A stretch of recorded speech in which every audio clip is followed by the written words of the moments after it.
Assalamualaikum warahmatullahi wabarakatuh. Bismillahirrahmanirrahim. Alhamdulillahi rabbil alamin.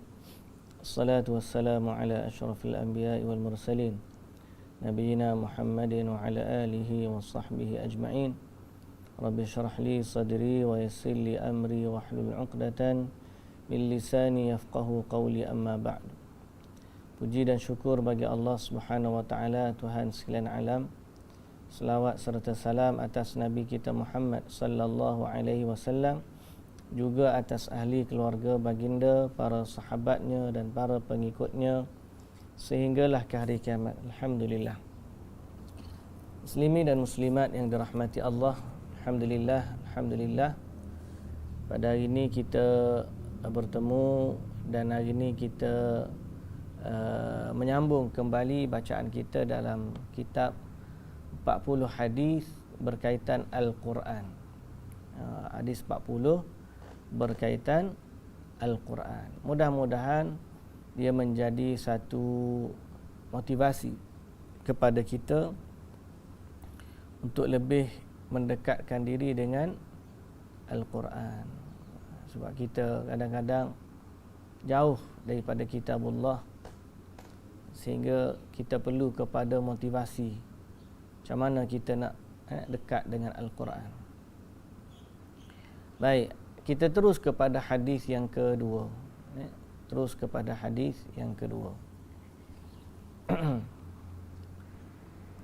Hadis yang kedua dengan tajuk membaca satu huruf Al-Quran diganjari 10 kebaikan. Ani bin Mas'ud radhiyallahu anhu qala qala Rasulullah sallallahu alaihi wasallam man qara'a harfan min kitabillah falahu bihi hasanah wal hasanatu bi 'ashri amsalha la aqulu alif lam mim harfun walakin alifun harfun wa lamun harfun wa mimun harfun. Rawahu Tirmidzi wad Darimi. Qala Abu Isa hadza hadithun hasanun sahihun gharib wa sahhahahu Al-Albani. Baik, maksudnya Abdullah bin Mas'ud radhiyallahu anhu berkata, Rasulullah sallallahu alaihi wasallam bersabda, barang siapa membaca satu huruf dari kitabullah, yakni Al-Quran, maka baginya satu kebaikan dengan bacaan tersebut. Satu kebaikan dilipat gandakan menjadi 10 kebaikan semisalnya. Dan aku tidak mengatakan alif lam mim sebagai satu huruf, akan tetapi alif satu huruf, lam satu huruf dan mim satu huruf. Penulis bertanya darjat ini kepada Syekh Abdullah As-Sa'ad. Dia berkata tidak mengapa. Tidak mengapa. Sedang dalam perkataan ini pun Imam At-Tirmidzi pun dah kata hadza hadithun hasanun sahih. Inilah hadis hasan yang sahih. Hasan sahih ini istilah yang ada pada Imam At-Tirmidzi, dan kesimpulannya darjat ini, hadis ini sahih setelah dibuat penilaian oleh Syekh Al-Albani rahimahullah.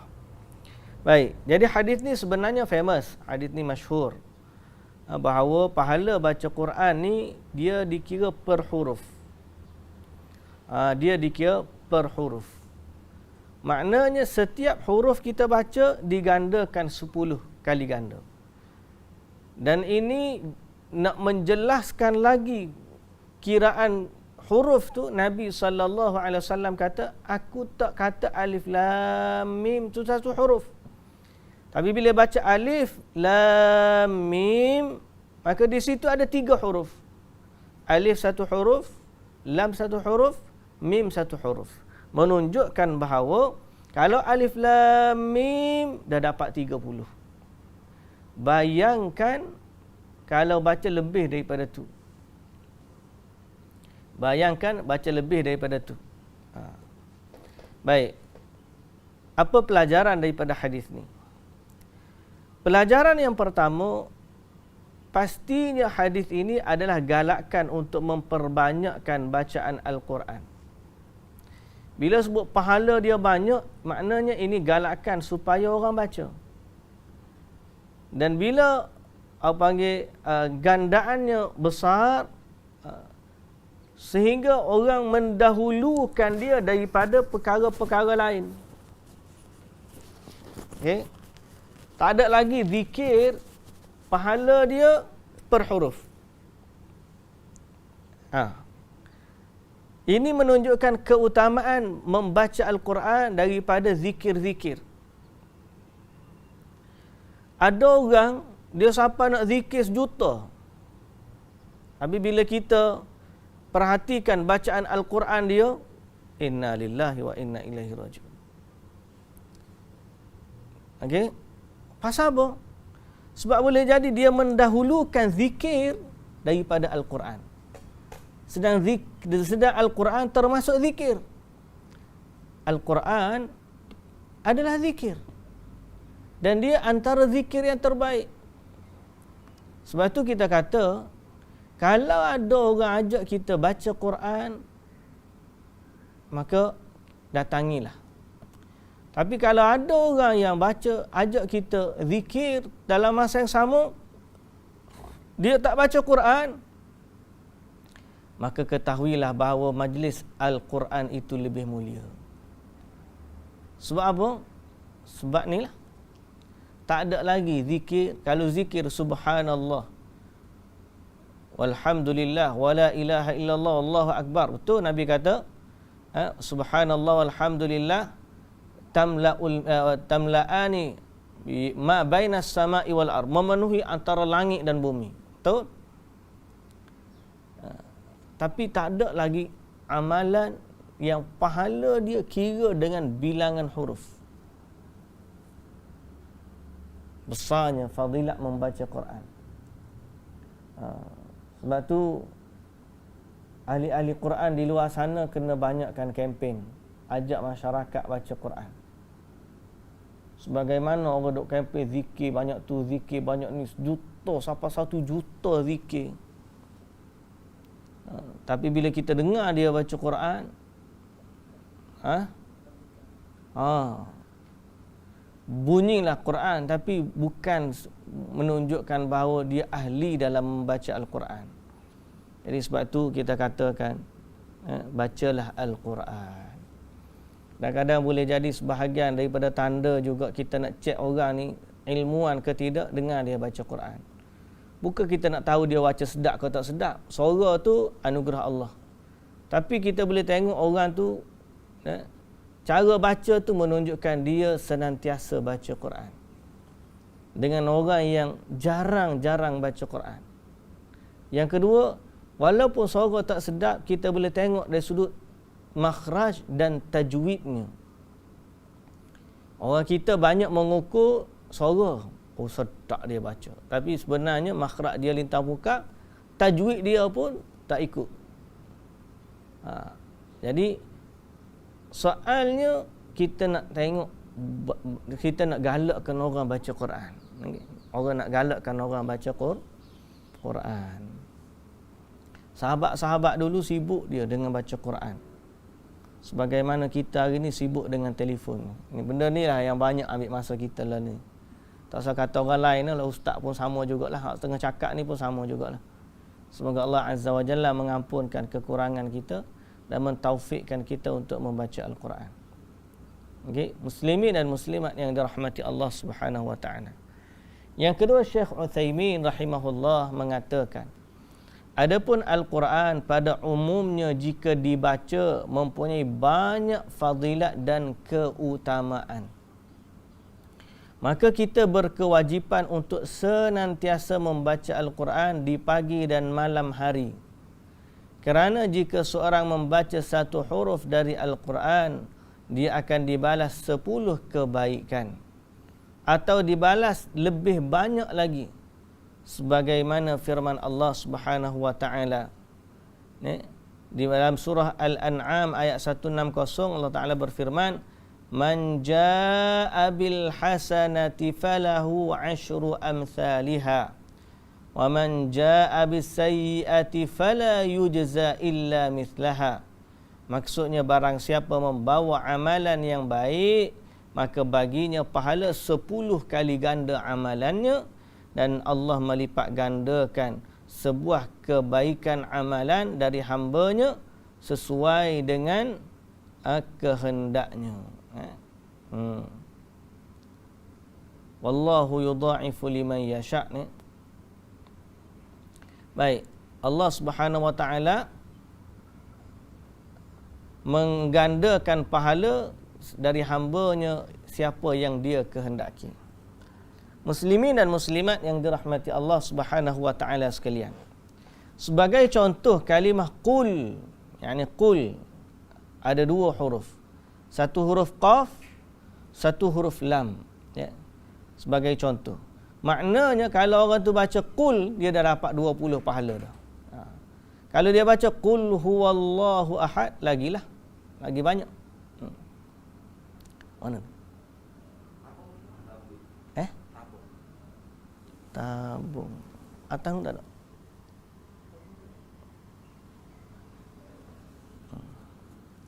Baik. Sebagai contoh kalimah qul, maknanya kita dah dapat 20 dah pahala situ. Kalau baca qul huwallahu ahad, lagilah 1/3 pahala Quran lagi. Kemudian kiraan pahala pula. Setiap huruf 1. Baca Fatihah berapa huruf? Lagi banyak. Terlalu banyak kita kira bacaan pahala membaca Quran. Tapi itulah, begitu banyak pahala baca Quran, orang tak baca juga. Kita tengoklah ni, kita kaya senang di dunia, senang lah. Harta kita banyak. Tapi di akhirat nanti kita tak tahu siapa yang banyak harta. Sebab kita tengok orang-orang, contohnya sahabat-sahabat saya bila ambil tengok sekolah tahfiz di Afrika sebagai contoh. Sekolah tahfiz Afrika di Somalia ke di mana ke. Dia orang ni Quran mushaf pun tak ada. Tapi cara dia baca Quran tu, bila kita gitu macam bunyi lebah. Bunyi orang baca Quran. Sebab semua orang sibuk dengan Al-Quran. Kita lah ni mak tahfiz cantik, tapi kualiti hafalan mungkin tak secantik bangunan. Orang Afrika sana mak tahfiz bangunan pun tak ada. Quran mushaf pun tak ada. Akan tetapi alhamdulillah dia punya kualiti hafalan masya-Allah. Tu mak tahfiz. Kalau di rumah lagi. Quran kita ni sampai berdebu di rumah tak baca Quran. Jadi ambillah masa, bacalah Quran sikit.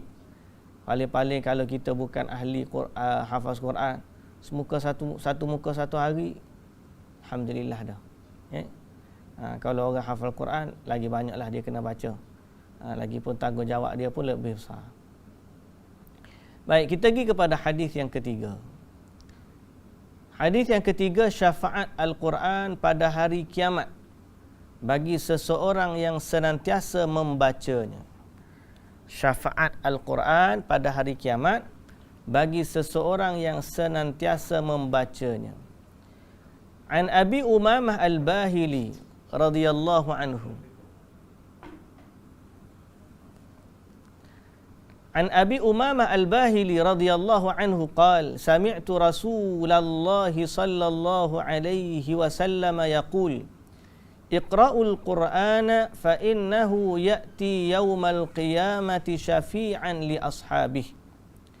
Abi Umamah Al-Bahili radhiyallahu anhu berkata, aku mendengar Rasulullah sallallahu alaihi wasallam bersabda, bacalah Al-Quran kerana dia akan memberikan syafaat kepada para sahabatnya, yakni yang sentiasa membacanya, mempelajarinya dan mengamalkannya. Diterjemahkan di sini para sahabatnya. Para sahabatnya, ashabihi. Ashab ni teman-teman Al-Quran, yakni Orang yang senantiasa membaca Quran, orang yang mempelajari Al-Quran, orang yang mengamalkannya. Baik, pelajaran dari hadis. Hadis ini juga menganjurkan untuk membaca Al-Quran dan senantiasa menjaga bacaan.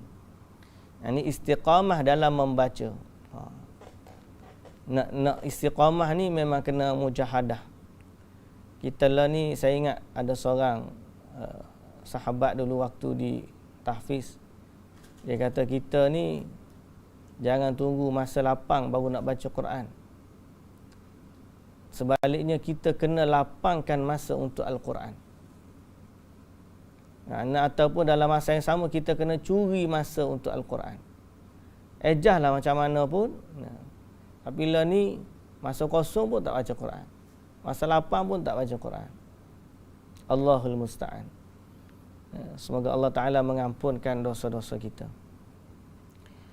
Kerana kelak menjadi syafaat di hari kiamat bagi para pembacanya. Siapakah dia? Itu orang yang senantiasa membaca Al-Quran, berpegang teguh dengan petunjuknya, menjalankan perintahnya dan menjauhi larangannya. Menjauhi larangannya. Baik. Kita kadang-kadang baca Quran tu tujuan nak apa? Ada orang ni macam-macam tujuan baca Quran. Ada orang baca Quran sampai nak tidur baca Quran. Pasal apa? Sebab bila baca Quran cepat tidur. Ada orang baca Quran kerana amalan-amalan tertentu. Dia pilih ayat-ayat ni. Kalau sini baca gini. Kalau sini baca gitu. Dia baca Quran kerana kepentingan sesuatu tu. Tapi kita kena back to basic lah. Al-Quran ni tujuan dia diturunkan sebagai apa? Dan baca Quran ni bukan sekadar seperti kita baca surat khabar. Ada orang suka baca translation. Dia baca translation. Oh, dia sangka dia baca Quran bila baca translation. Kita kena ingat Quran ni membacanya, kalau kita hadis sebelum ni menunjukkan bahawa kita kena baca Quran dengan suara, dan kita kena baca Quran dengan lafaz Quran tu. Kerana bila Nabi SAW sebut la aqulu alif lam mim harf, aku tak kata alif lam mim tu satu huruf, tapi alif satu huruf, lam satu huruf dan mim satu huruf, menunjukkan kita kena baca teks Al-Quran. Kerana itulah dia kalamullah dan itu diberi pahala. Kalau orang tanya, Ustaz, kita ni baca Quran tak faham lagi, boleh ke? Ada sampai sebut tak payah baca Quran lah kalau kita baca Quran pun tak faham. Ni lebih kurang sama, tak payah semayang lah sebab semayang pun tak khusyuk. Jadi dia kata jangan baca Quran. Baca Quran pun kalau kita tak faham tak ada makna baca Quran. Tu khurafat, tahyul. Tuan yang dirahmati Allah. Hadis yang sebelum ni kita baca ni, hadis sebelum ni, hadis kedua ni. La aqulu alif lam mim harfun. Aku tak kata alif lam mim tu satu huruf. Saya tanya, siapa di kalangan kita yang faham alif lam mim? Tak ada seorang pun boleh bagi tahu exactly makna alif lam mim. Sebab dia adalah antara rahsia Allah Azza wa Jalla. Dia panggil huruf muqatta'ah. Muqatta'ah dalam Quran ni huruf-huruf yang alif lam mim, yasin, nun. Semua orang tak tahu makna dia. Tapi Nabi bagi contoh ni, Masya Allah. Nabi bagi contoh dengan perkataan yang orang tak faham tapi dapat pahala. Menunjukkan baca Quran walaupun tak faham, baca tu dapat pahala dah. Tapi bukan kita galakkan Quran, baca Quran dalam keadaan tak faham. Tak. Baca Quran tak faham memang dapat pahala. Tapi dalam masa yang sama berusahalah untuk memahami apa yang dia baca. Sebab apa? Sebab Al-Quran diturunkan sebagai hudan. Hudan lil muttaqin. Dzalikal kitabu la raiba fihi hudan lil muttaqin. Quran ni menjadi petunjuk. Jadi bagaimana Quran nak memberi petunjuk kepada kita kalau kita tak faham pun petunjuk Al-Quran. Jadi sebab itu saya katakan bacalah Quran dengan tujuan dan tujuan yang benar. Maksud dia untuk menjadikan Quran itu hidayah, petunjuk bagi kita. Tapi walaupun kita tak faham lagi setakat ni, kita masih lagi baru bertatih, bacalah Quran. Saya tak pandai bahasa Arab ustaz, bacalah Quran. Saya tak faham makna dia ustaz, bacalah Quran. Dan jangan sekadar kita ni baca tafsir saja. Ramai orang terjebak dengan fitnah bila dia baca terjemahan. Bukan baca tafsir pun, baca terjemahan je. Kita punya sembang, ayat surah ni ayat sekian, ayat sekian. Tapi tak keluar pun lafaz Al-Quran daripada lisan dia. Menunjukkan bahawa dia hanya baca terjemahan saja. Dia tak tahu pun macam mana nak baca Al-Quran. Cuba suruh dia baca Quran, berterabur tuan-tuan. Ada seorang yang digelar ustaz, mengajar di surau-surau masjid. Cerita bab Quran ni seolah-olah Quran tu diturunkan untuk dia. Fahamnya. Dia faham tentang Quran. Tapi bila dia baca Quran, rupa-rupanya bila cek balik, dia ni ada ilmu dia tu dia tak belajar. Dia kata dia dapat ilmu laduni. Ilmu laduni ni maknanya dia baca direct dia dapat. Mana ada bahasa Arab pun kita tak faham, Quran pun tak reti nak baca, tiba-tiba kita kata kita boleh terjemahkan Al-Quran. Kita faham Al-Quran sebagaimana yang maksudnya sebenar, yang tu sebenarnya adalah talbis iblis, tipu daya iblis. Jadi memesongkan orang dengan Al-Quran, cara dia apa? Tak perlu baca Quran, cuma salah tafsir Quran. Baik, dalam hadis yang ketiga ni, antara tujuan kita baca Quran adalah untuk mendapatkan syafaat Al-Quran. Tapi nak dapat syafaat Quran, kena ada syarat dia lah. Okay? Syarat dia mereka senantiasa membaca Al-Quran, berpegang teguh dengan petunjuk Al-Quran, menjalankan perintahnya dan menjauhi larangannya. Baik. Ulasan yang kedua. Bila Quran memberi syafaat, kita kena balik kepada basic. Syafaat di hari kiamat mutlak hanya milik Allah.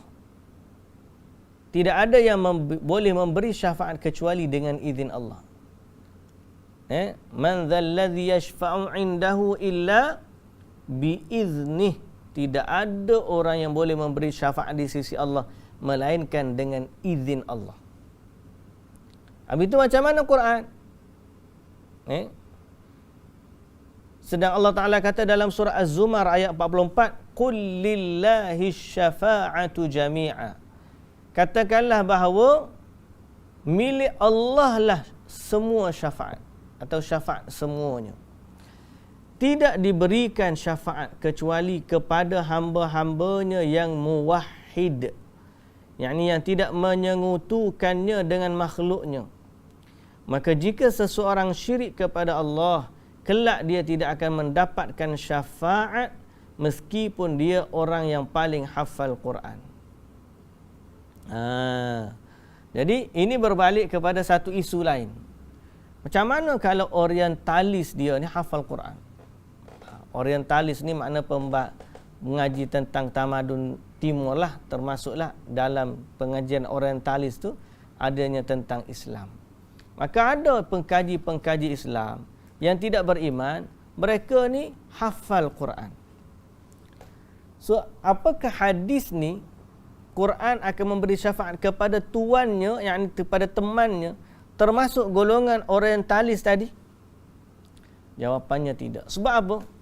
Walaupun hadis ni menyatakan syafaat, Al-Quran boleh memberi syafaat, tetapi dia masih tertakluk kepada hukum asal, iaitu syafaat ni milik Allah Subhanahu wa taala dan tidak boleh diberikan melainkan kepada sesiapa yang Allah izinkan. Dan kaedahnya juga mengatakan Allah tidak akan mengizinkan syafaat kepada orang yang tidak beriman. Ya? Yang tidak beriman. Orang yang tidak beriman tidak akan mendapat syafaat. Walau sebanyak mana pun amalan yang dia lakukan selama dia hidup di dunia. Jadi, jika seorang itu syirik kepada Allah, kelak dia tidak akan mendapatkan syafaat meskipun dia orang yang paling hafal Quran, bukan setakat hafal biasa-biasa, ingat sungguh lebih daripada kita lagi, okay, tetap tidak boleh menerima syafaat Quran. Sebab apa? Hal ini dikarenakan amalannya menjadi sia-sia di dunia, tidak diterima oleh Allah disebabkan syirik. Okay. Dan dalam masa yang sama, Quran dalam hadis yang lain, Quran dan puasa memberi syafaat kepada tuannya. Quran dan juga puasa.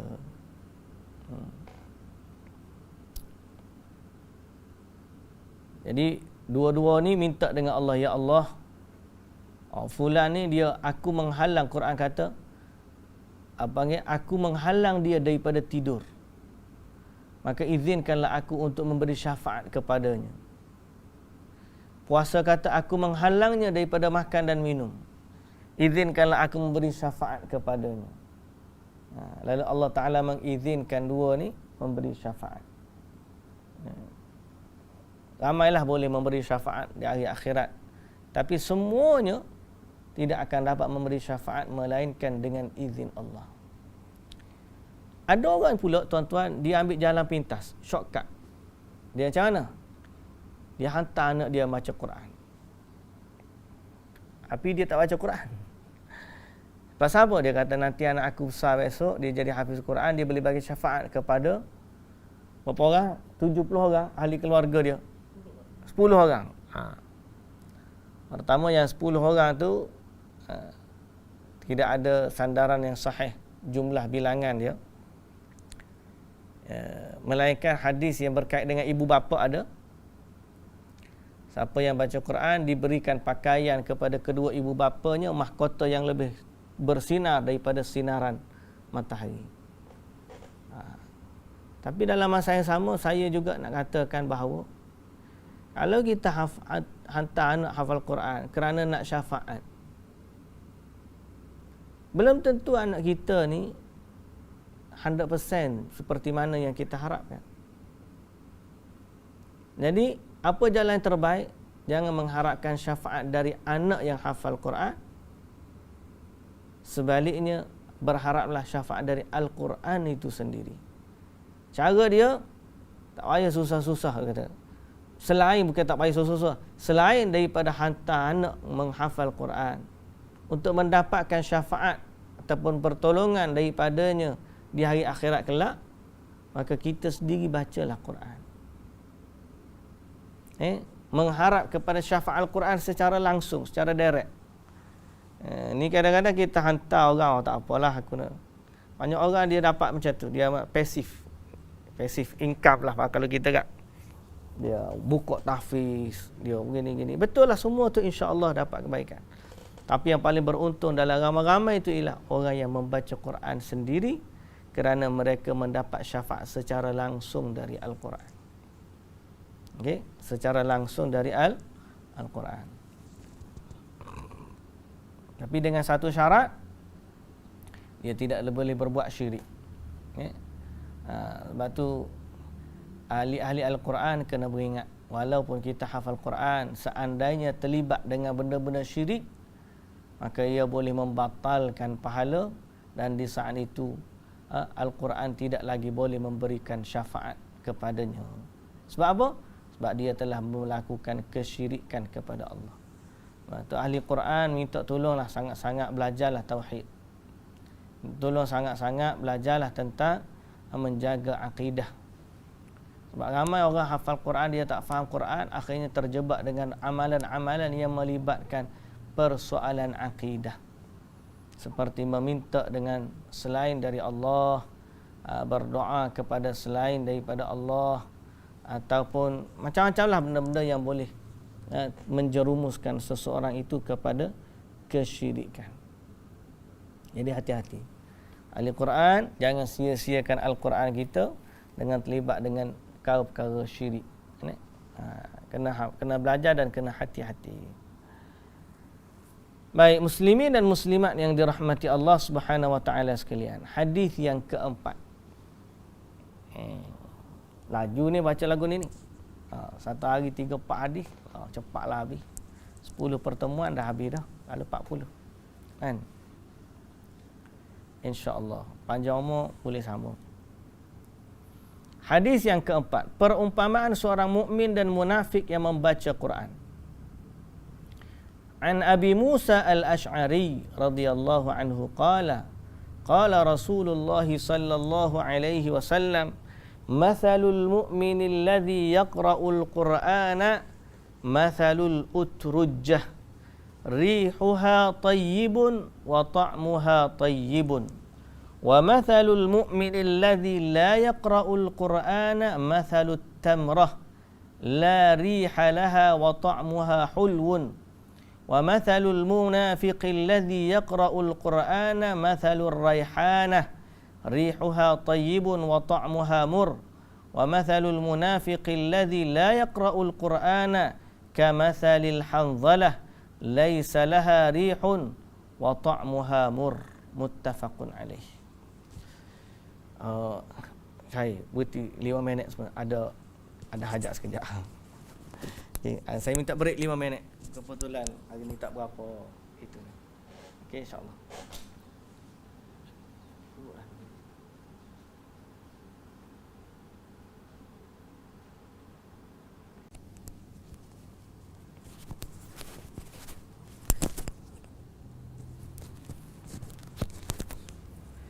Baik. Minta maaf sekejap, ada selingan. Kita sambung balik kita balik. Hadis yang keempat. Hadis yang keempat, perumpamaan seorang mukmin dan munafik yang membaca Al-Quran. Kita baca sekali lagi an Abi Musa al-Ash'ari radhiyallahu anhu.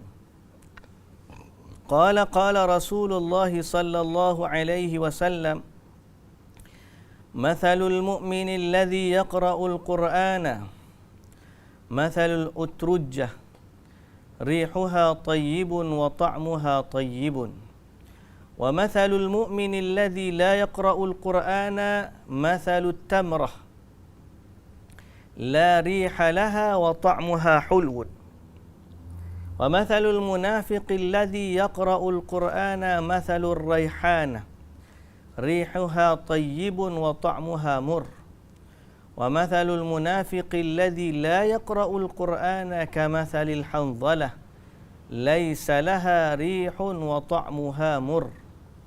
Rawahul Bukhari wa Muslim. Baik. Wattafaqa bi lafzil fajir badal al munafiq. Abu Musa al-Ash'ari radhiyallahu anhu berkata, Rasulullah sallallahu alaihi wasallam bersabda, perumpamaan orang mukmin yang membaca Al-Quran bagaikan buah utrujjah. Utrujjah yang buahnya enak, baunya wangi. Perumpamaan mukmin yang tidak membaca Al-Quran bagaikan tamrah, buah kurma. Rasanya enak namun tidak berbau. Sedang perumpamaan munafik yang membaca Al-Quran bagaikan buah raihanah. Baunya enak, rasanya pahit. Dan perumpamaan orang munafik yang tidak membaca Al-Quran bagaikan buah hanzalah. Rasanya pahit tapi tidak berbau. Okay. Pelajaran dari hadis. Buah-buah ni buah orang Arab lah. Utrujah tu dia macam buah limau gitu, bau tapi bau sedap. Hanzalah saya lupa dah buah dia macam mana. Tapi soal rupa buah tu tak penting. Sifat dia tu yang penting, yang Nabi SAW nyatakan kepada kita. Pelajaran dari hadis, terdapat keutamaan dan kemuliaan bagi siapa sahaja yang senantiasa baca Quran. Jadi hadis ni pertama, macam yang hadis yang kedua, hadis yang ketiga tadi, ialah tentang galakkan kita baca Quran. Kalau hadis pertama kata pahala dia per huruf, hadis kedua kata memberikan syafaat di hari kiamat, Hadis yang ketiga, keutamaannya dia adalah haruman bagi orang yang beriman. Ni Al-Quran ni adalah haruman bagi orang yang beriman.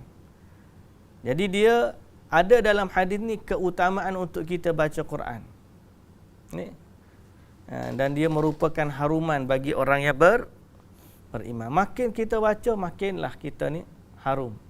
Pasal Nabi SAW kata, perumpamaan orang mukmin yang baca Quran seperti utrujah. Mana utrujah ni kita tak tahu nama dia, tapi Nabi sebut sifat dia. Apa dia? Rihuha tayyibun wa ta'muha hulwun. Ya. Wa ta'muha tayyibun. Wangian dia, bau dia pun harum, rasa dia pun sedap. Makna tu sifat dia. Berdasarkan hadis ni, Nabi SAW membahagikan manusia, golongan manusia yang membaca Quran ni, golongan manusia dengan Al-Quran ni ada 4. Orang kafir tak masuk kategori lah sebab dia memang tak baca Quran. Yang ada kategori 2, mukmin atau munafik. Yang ketiga, kafir ni tak masuk kategori, memang dia tak baca Quran. Jadi 2 kategori ni, mukmin dengan munafik, setiap kategori pecah 2. Mukmin baca Quran, mukmin yang tak baca Quran. Munafik yang baca Quran, munafik yang tak baca Quran. Okey, ada 4 kategori manusia. Orang mukmin yang membaca Quran bagaikan buah utrujah, yang mana buahnya rasa enak sebab dia mukmin, dia ada manisnya sebagai seorang mukmin. Okey, iman dia tu ada kemanisan. Tapi oleh kerana dia tak baca, dia baca Quran pula, bertambahlah harumannya. Jadi kita ni nak jadi buah lagu mana? Ataupun nak sekadar buah golongan yang kedua, orang mukmin tak baca Quran, rasa dia manis tapi tak harum, seperti buah kurma. Seperti buah kurma. Kita kalau buah bau rasa sedap, musangking lah. Kalau ada piada orang tak suka. Ni buah ni yang semua orang suka belaka. Kita kata wangi, orang lain kata bau durian tak wangi pun. Bila kita makan durian, dia pun tutup hidung. Allah. Tambah-tambah pula kalau jenis dawa. Satu rumah bau. Arab tak suka dia jenis-jenis lagu tu. Tapi kalau syekh saya sini, dia suka. Ada seorang tu kat kedutaan Saudi tu, atasi dia panggil atasi kebudayaan. Dia dulu degree pendidikan, degree pertanian. Dia mari sini, dia kenal durian lebih pada kita. Musangking lah, IOI lah, dia tahu belaka. So dia sangat-sangat suka. Lepas tu mari syekh saya baru ni mula malik mari, tak boleh makan durian, tak boleh makan. Tapi bila dia start makan, okey dah, boleh makan.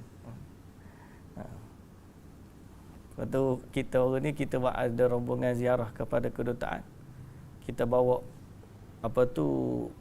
bakul buah fruit basket tu. Tengah tu tak musangking besar. Duta pun tengok, dia bagi ada durian satu rumah bang. Ni kalau orang Cina dia memang suka bagi buah durian ni, nak tunjuk mewah. Lepas tu semua orang bang belakang. Kalaulah kita kata Quran ni sifat bau dia boleh dihidu, nescaya orang berebut dah baca. Makin kita baca makin kita harum, makin kita baca makin harum. Tapi realitinya lah ni kita tak boleh nak cium. Tapi Nabi kata dia seperti utrujah. Orang mukmin baca Quran seperti utrujah. Bau dia harum, rasa dia enak. Tapi orang mukmin tak baca Quran bagaikan kurma. Rasa enak tapi tak ada bau. Yang buruk apa dia? Orang munafik. Orang munafik kalau baca Quran, okey dia wangi. Tapi rasa dia pahit. Dan orang munafik yang tak baca Quran seperti Hanzalah Rasa dia pahit dan dia pula tidak berbau. Jadi kita pilihlah nak jadi hak mana. Mudah-mudahan Allah jadikan kita kategori yang pertama. Allahumma rzuqna, apa panggil? Allahumma arhamna bil Quran. Ya Allah, rahmatilah kami dengan Quran. Waj'alhu lana imama wa nuran wa hudan wa rahmah. Allahumma dzakkirna minhu ma nussina. Ya Allah, ingatkanlah kepada kami apa yang kami dilupakan dari Al-Quran. Wa 'allimna minhu ma jahilna. Ajarkanlah kepadaku apa yang kami jahil dari Al-Quran. Warzuqna tilawatahu ana al-laili wa atrafan nahar.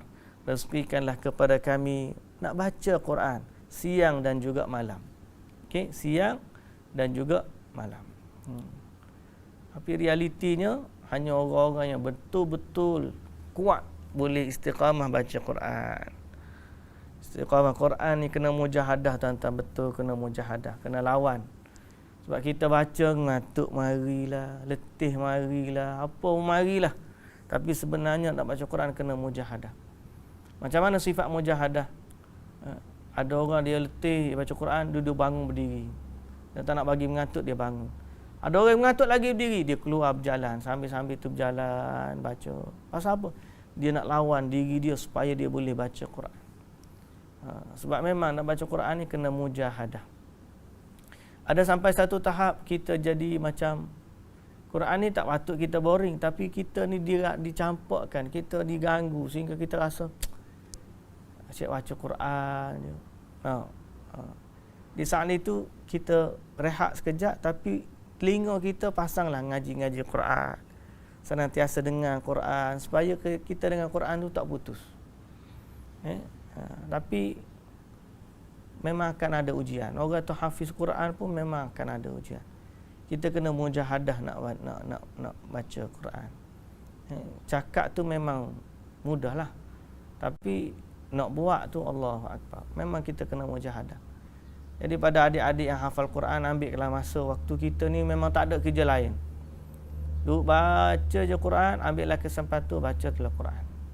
Sebab bila kita dah keluar daripada mak tahfiz, kita akan berjumpa dengan dunia luar, dan dunia tu sangat sibuk.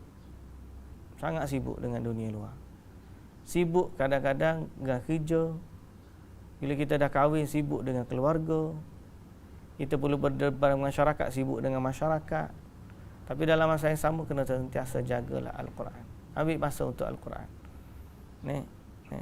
Doakanlah kita semua ni berdampingan dengan Al-Quran. Kadang-kadang baru baca 2 muka surat mengantuk mari lalu. Pasal ada orang yang tak suka kita baca Quran. Siapa dia? Syaitan. Atau Allah Ta'ala kata, فَإِذَا قَرَأْتَ الْقُرْآنَ فَاسْتَعِذْ بِاللَّهِ مِنَ الشَّيْطَانِ الرَّجِيمِ. Bila nak baca Quran, berlindunglah dengan Allah daripada syaitan yang direjam. Sebab dia mari ganggu kita. Orang sehebat-hebat Imam Masjidin Nabawi, kadang-kadang bila baca Quran, dia mari rasa lupa, hilang. Lepas tu dia ulang balik, dapat balik. Pasal apa? Kadang-kadang itulah sifat Quran. Kita akan sampai kepada satu ayat, satu hadis, Quran ni lagi liar daripada unta yang diikat. InsyaAllah nanti sampai. Tapi tali yang mengikatnya ini adalah lisan kita. Senantiasa baca Quran, makin kita baca makin kita ikat, makin kita baca makin kita. Kalau dia kata saya tak ingat pun bacalah. Baca dalam tak ingat kita tu. Mudah-mudahan Allah mengembalikan hafalan kita. Okey. Baik, faedah yang seterusnya. Faedah pengajaran dari hadis. Bahayanya seorang munafik kerana di dalam dirinya terdapat semua keburukan.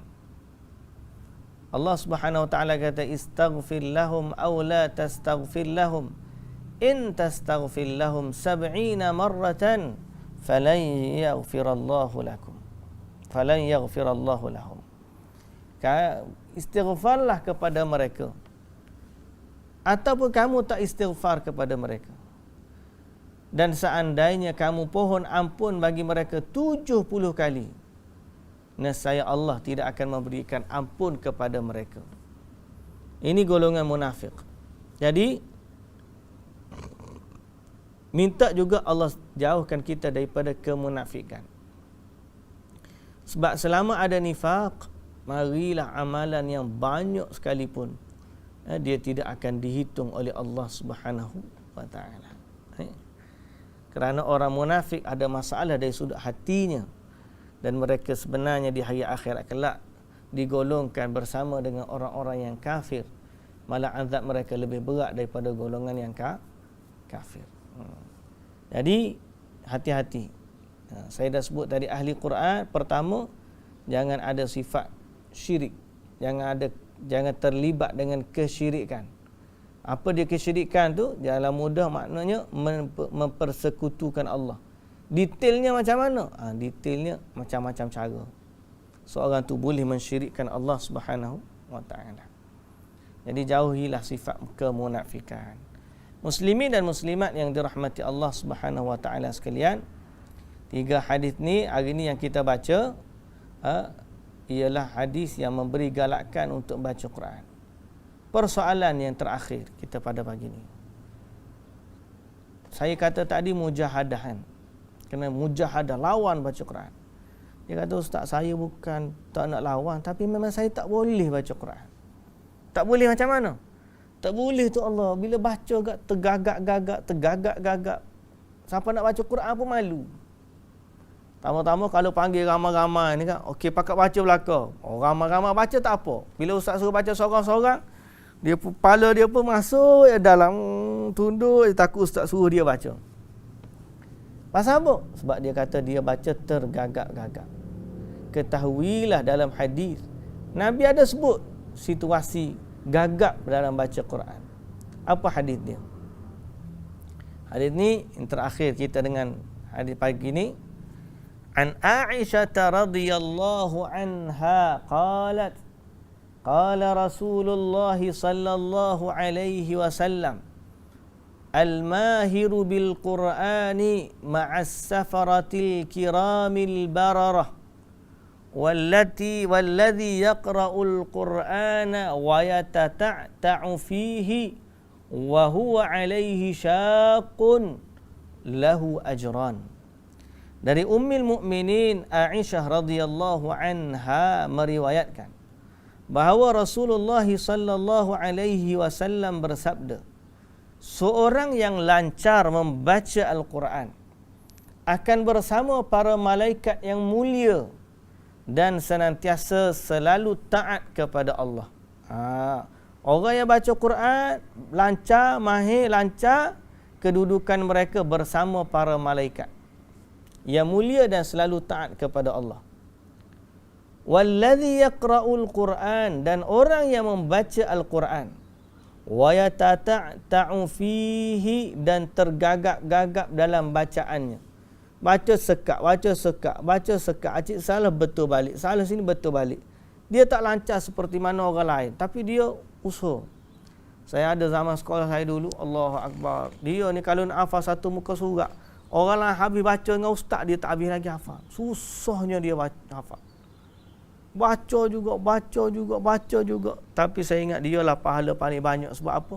Dia baca dari awal kelas sampai akhir. Akhir tu baru dia boleh baca depan ustaz. Tu pun tak lancar lagi. Orang lain bila hafal 10 minit, hafal baca depan ustaz, beres, settle. Jadi, aku buat kerja lain.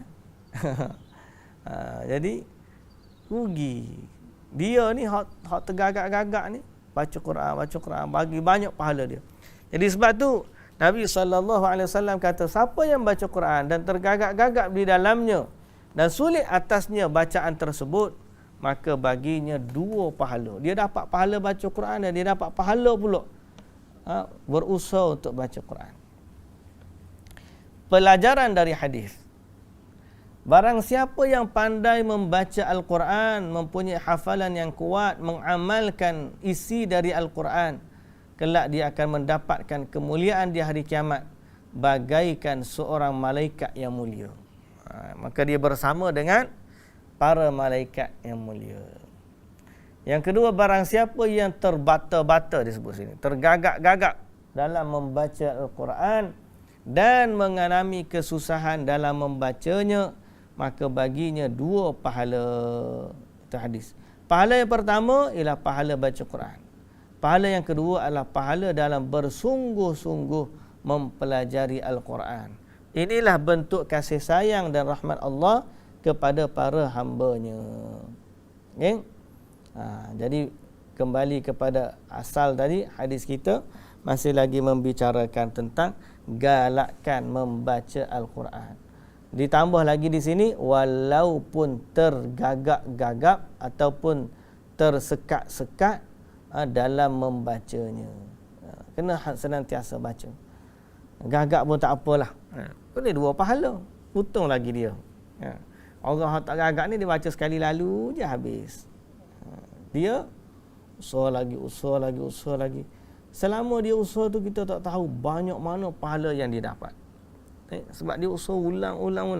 Kita mudah ni otak pikak ni, taklah pikak mana, tapi masa sekolah tu orang lain ada lagi lebih pikak. Kita ni tak berapa pikak mana, tapi alhamdulillah khatam lah. Tapi nak sebutnya, nak banding dengan orang yang pikak otak dia, banding orang yang tersekat-sekat, pahala ada keistimewaan masing-masing. Orang yang tak tersekat, dia dapat pahala lebih sebab baca banyak. Orang yang tersekat-sekat, dia dapat pahala lebih sebab dia usaha. Dua-dua ada kebaikan. Jangan kita putus asa dari membaca Al-Quran. Jadi kalau kita kata tadi nak tunggu hafal Quran, faham, tak perlu tunggu faham baru nak baca Quran. Yang kedua, kalau kita nak baca Quran gagap, tak tunggu belajar. Tak lancar pun boleh baca Quran, tapi biar betul lah. Jangan baca tak betul pula. Baca Quran tu tergagap-gagap. Nak sebut bismillah. Cuma ada satu lagi dia panggil, yang gagap disebabkan was-was lah ke mana? Yang terlalu nak makhraj. Bismillah yang tu tidak syar'i, tidak disuruhkan begitu. Bismillah ada gagap-gagap. Dia takalluf tu lain pula, takalluf bab lain pula. Ni maknanya dia orang panggil was-was pun boleh jadi. Satu lagi memang disebut takalluf lah. Kita jadi payah baca Quran sebab kita terlalu memberatkan makhraj Al-Quran. Quran ni sebutan dia ringan. Kita sebut ringan. Jadi jangan kita memang kita nak bunyi pedah dia tu. Tapi slow-slow lah. Bacalah dulu. Ada orang kata ngaji dengan ustaz mudah, dia tak tegur. Memang saya bukan tak tegur tapi tegur sikit-sikit. Sebab kalau dia baca tak betul pun, dia usaha sikit nak betulkan. Okey dah. Jangan kita hari ni kita baca tegur, dia mari seminggu tu je. Lepas tu tak mari pak sudah dah. Itu metod masing-masing lah. Tapi bukanlah bererti kita membiarkan kesalahan tu berlaku. Sebaliknya kita menangguhkan beberapa kesalahan sebab kita nak fokus. Kita baiki dia bab ni dulu. Kemudian kita baiki pula bab yang kedua. Kemudian kita baiki pula bab ketiga. Dan insya-Allah dia dapat pahala kerana usahanya membaca Al-Quran. Jadi tuan-tuan kena pakat-pakat tanam semangat untuk kita ni baca Al-Quran. Okay? Jangan tunggu mati baru nak panggil orang upah baca Quran. Jangan franchise-kanlah baca Quran ni. Ni franchise-kan baca Quran. Siapa banyak duit, lagi banyaklah hafiz dia boleh hafal. Satu lagi trend, tak franchise. Dia beli je air yang dibacakan 30 juzuk Quran. Air anak-anak lah, itulah macam-macam. Allahul Musta'an. Ni, ada orang tanya saya, apa hukum gantung Quran di dinding? Perhiasan lah. Okay? Apa hukum dia? Saya mula-mula nak kata okey kot. Tapi bila saya rujuk, dia kata tak boleh sebab banyak sangat menyelisihi maksud Al-Quran diturunkan. Pertama, of course, dia buat tu maksud bukan untuk mengambil petunjuk. Dia buat untuk hiasan. Yang kedua, dia boleh mewujudkan penghinaan. Sebab bila dia jadi frame, orang anggap dia hiasan. Sebila nak mindah ke apa, orang cabut, orang buang, orang letak, orang langkah dan sebagainya. Menyebabkan berlakunya penghinaan terhadap Al-Quran. Okay? Menyebabkan berlakunya penghinaan terhadap Al-Quran. Yang ketiga, lebih parah lagi, dibangi sifat gantung tu ada pula diiringi dengan niat tangkal. Baca tu buat pelaris. Letak dekat kedai tu ayat 1000 dinar tu untuk tarik rezeki, pelaris. Itu dah jadi konsep yang berbeza dengan Quran diturunkan oleh Allah Subhanahu Wa Taala. Jadi macam mana? Baca Quran untuk mendapat redha Allah, baca Quran untuk nak faham agama, baca Quran untuk nak mendalami apa yang Allah Subhanahu Wa Taala perintahkan kepada kita. Kalau tiba-tiba datang lepas daripada tu kebaikan, nak bagi bonus apa, tak, itu terpulanglah. Tapi jangan sampai kita jadikan niat untuk kita baca Quran terpesong daripada maksud sebenar dia diturunkan. Okey, maksud sebenar dia diturunkan. Sehingga akhirnya bila orang tengok lukisan tergantung dinding tu, orang tak puji dari Quran. Orang tu cantiknya lukisan ni. Dia tak tengok pula apa maksud ayat tu. Dia tengok cantiknya. Ada pula orang buat tulisan-tulisan bentuk burung lah, bentuk orang sujud lah, khak tulisan. Al-Fatihah bentuk orang sujud. Al-Fatihah bentuk binatang. Bentuk binatang tu lagilah berat lah. Menggambarkan, melukis binatang tu haram dah. Tiba-tiba dia melukis binatang dengan susunan ayat-ayat Al-Quran, menampakkan seperti gambar binatang. Jadi yang tu tak boleh, lagilah parah kesalahan dia. Kembali kita katakan bahawa Quran ni untuk dibaca. Nama pun Al-Quran daripada Iqra, daripada baca. Jadi untuk tujuan maksud lain daripada baca tu tak payahlah. Okey. Kalau ada di dinding-dinding tu, hak ada dah belum itu, simpanlah elok-elok. Hak yang belum ada lagi, tak payah nak belilah. Biarlah Quran tu duduk di dalam dada kita. Baca tu, itulah penjagaan kita. Bukan dijadikan sebagai takal dan azimat. Ada orang pula berat daripada tu, terlibat dengan syirik. Buat jampi, tulis ayat-ayat Quran, ikat dekat ni, letak dalam benda-benda yang kotor. Yang tu syirik lah tuan-tuan. Beratlah kesalahan dia kalau dah sampai syirik kepada Allah Subhanahu Wa Taala. Baik. Jadi hati-hati semua. Kita habis hadis yang kelima. Jadi hadis yang keenam ni masuk bab lain pula. Kita akan baca pada pertemuan kita yang akan datang insya-Allah. Baik muslimin dan muslimat yang dirahmati Allah, setakat itu dulu perkongsian kita pada pagi ini. Apa yang baik dari Allah Subhanahu Wa Taala, yang lemah, yang salah, yang kurang adalah daripada sifat kelemahan saya sebagai manusia. Moga-moga Allah mengampuni dan merahmati kita semua. Wallahu taala alam. Subhanakallahumma wa bihamdik, asyhadu an la ilaha illa anta, astaghfiruka wa atubu ilaik. Aqulu qawli hadza wa astaghfirullahal azim li wa lakum. Wassalamu alaikum warahmatullahi wabarakatuh.